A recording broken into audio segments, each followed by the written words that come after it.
prijatelji, vest o podelitvi častnega članstva me je presenetila in osupla.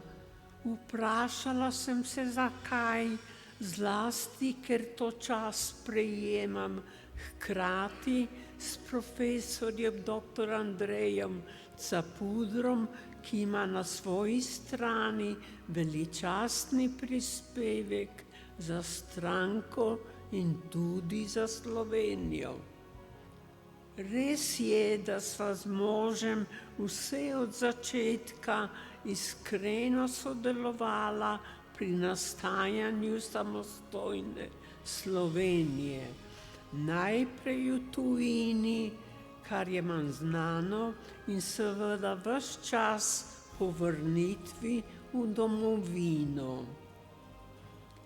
Hvaležna za ganljivo pozornost, prosim Boga, da bi vse, ki si znotraj krščanske demokracije prizadevate za novo Slovenijo, krasil pogum in velikodušnost pri delu za domovino. Morda je ravno zdaj prizadevanje za pravično in pošteno družbo bolj potrebno kot kdajkoli. Iskren poklonaj.